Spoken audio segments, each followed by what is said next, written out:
আজকে আমরা জেনে নেব নাম্বার 7 যদি কোনো ব্যক্তির মূলাঙ্ক বাক্যাঙ্ক বা ডায়বা কন্ডাক্ট হয়ে থাকে তার কি ব্যক্তিত্ব বা তার গুণ কি রকম হতে পারে। হ্যালো বন্ধুরা, আপনারা দেখছেন অঙ্ক কথা বলে, আমি সুভাষিস প্রসাদ, নিউমোলজিস্ট এবং বাস্তু এক্সপার্ট। আসুন জেনে নিই 7 কোন প্ল্যানেট স্যার। আগের ভিডিওতে দেখেছেন নিশ্চয়ই কেতু।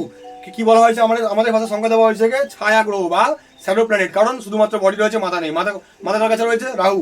আশা করছি নিশ্চয়ই 700 পড়েছেন আপনারা, কেন দুটো পার্টকে আলাদা করে দেওয়া হয়েছিল, গিয়ে পড়ে নিতে পারেন। এর প্রথমেই গুণ কি হতে পারে, প্রথমেই দেখবেন কোনো না কোনো কারণে এরা occult, spiritualism, religious, wisdom, black magic, কালা জাদু, এইসব বিভিন্ন রকম জিনিসের প্রতি এরা কিন্তু একটু আকৃষ্ট হয়ে পড়ে। কারণ বডি রয়েছে স্যার, মাথা নেই, মাথার মধ্যে বুদ্ধি নেই, শুধুমাত্র বডি, শুধুমাত্র সারা জীবন শুধুমাত্র গতরে খাটতে জানে। আর এদের মনে হয় যে আমি যে পরিমাণে খাটছি আমি সেই পরিমাণে রেজাল্ট কিন্তু পাচ্ছি না, যার কারণ সারা জীবন কিন্তু লাইফ ফুল অফ ডিসঅ্যাপয়েন্টমেন্টস। দুঃখ দুঃখ দুঃখ, আজও দুঃখ, মাঝখানেও দুঃখ, পিছনেও দুঃখ, হোল লাইফ দুঃখ।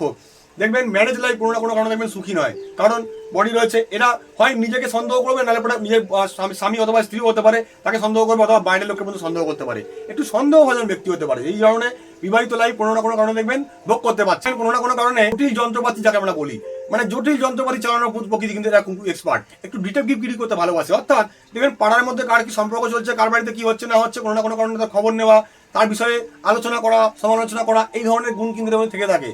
ধরুন আপনার বাড়ির কোনো একটা কেস অথবা কোনো একটা পাড়ার মধ্যে অথবা প্রতিবেশীর মধ্যে কোনো একটা কোনো ঘটনা ঘটেছে, আপনি সেটা কোনো কারণে বুঝে উঠতে পারছেন না।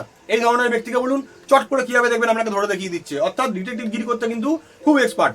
কোনো না কোনো কারণে বিভিন্ন রকম পণ্ডিত, বাবা, সাধু, জ্যোতিষ, তার কাছে গিয়ে শুধুমাত্র ঠকবে, কারণ এদের শুধুমাত্র মনে হয় যে সেখানে গেলে আমরা কিছু ভালো রেজাল্ট পাবো, গিয়ে সেটা বিশ্বাস করে কিন্তু সেখানে গিয়ে ধাক্কা খায় এবং সারা জীবন শুধু ফুল অফ ডিসঅ্যাপয়েন্টমেন্ট। অর্থাৎ নিজের পরিবারের থেকে ধাক্কা, কাউকে প্রেম করেছে অথবা ভালোবেসেছে, তার সঙ্গে থেকে ভালোবাসা কোনো না কোনো কারণে ব্রেকআপ হয়ে যায়, ছাড়াছাড়ি হয়ে যায়, ধাক্কা।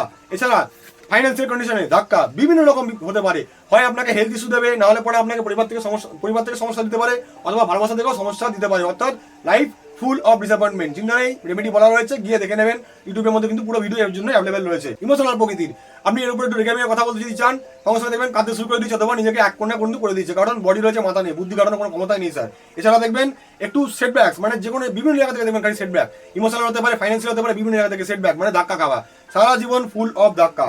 এছাড়া স্পিরিচুয়ালিজম, অর্থাৎ একটু ঠাকুরের প্রতি ভক্তি, সাধনা, আস্থা, এইসব কিন্তু ভালোবাসে।